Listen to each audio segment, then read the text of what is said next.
শাপলুডুপুর নামের এক অজপাড়াগায় বাস করত বিখ্যাত শাকচুন্নি কার্টুন। কেউ তাকে কখনো চোখে দেখেনি, কিন্তু তার ভয়ঙ্কর গল্পে গ্রামের মানুষ ভয়ে রাতের বেলা হাঁটত না। বিশেষ করে মলান পুকুরের ধারে, যেখানে নাকি কার্টুন রাতে খেজুর গাছে উল্টে ঝুলে থাকে, তার মাথার চুল নাকি 10 হাত লম্বা। গ্রামের মানুষ কার্টুনের এত ভয় ছিল যে, তার নাম উচ্চারণ করলেও মুখে তেল দিত। কিন্তু এই গায়ের দুই ছেলে, রঞ্জু আর বাবু, ছিল সম্পূর্ণ উল্টো প্রকৃতির। দুজনেই ছেলেমানুষই কৌতূহলে ভর্তি, ভূত, প্রেত, শাকচুন্নি দেখার জন্য সবসময় কিছু না কিছু পরিকল্পনা করে বেড়াত। একদিন তারা ঠিক করল, কার্টুনকে চোখে দেখবে। রঞ্জু বলল, দোস্ত, শাকচুন্নি যদি সত্যিই থাকে, তাহলে আমরা তো ইতিহাসে নাম লিখিয়ে ফেলব। বাবু তো খুশিতে লাফিয়ে উঠল। তখন টিভি আসবে, খবরের কাগজে ছবি ছাপা হবে, হিরো হয়ে যাব। তারা রাত 12টার সময় মলান পুকুরের ধারে গেল।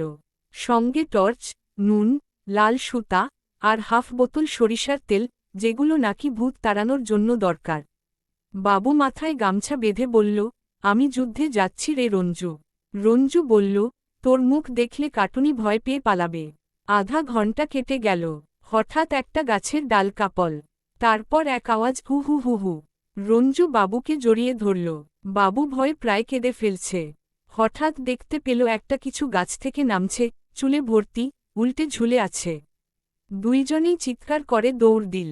পরে জানা গেল, সেটা ছিল গ্রাম্য নাটকের দলের নতুন ভূতের পোশাক পরা সোনা কাকা, যিনি রাতের প্র্যাকটিস করছিলেন। দুদিন পরেই ছিল নাটক কার্টুনের কামড়। গ্রামের মেলা উপলক্ষে নাটকটা হচ্ছিল, আর সোনা কাকা সেই কার্টুন সেজে গাছে ঝুলছিলেন। রঞ্জু আর বাবুর সাহসিকতা নিয়ে পড়ে পুরো গ্রামে হাসির রোল পড়ে যায়। সবাই বলল, এই দুই শয়তান ছেলেই কার্টুনকে দেখে ভয় পালিয়েছে।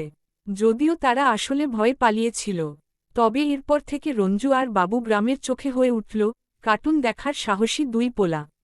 গ্রামের বুড়োরা তাদের বলতো, তোমরাই তো আমাদের বাঁচাইছ। তারা যদিও এখনও রাতে মলান পুকুরের ধারে যায় না, কারণ তারা জানে, সোনা কাকা তো নাটক করেন, কিন্তু যদি সত্যিকারের কার্টুন কোনোদিন আসে,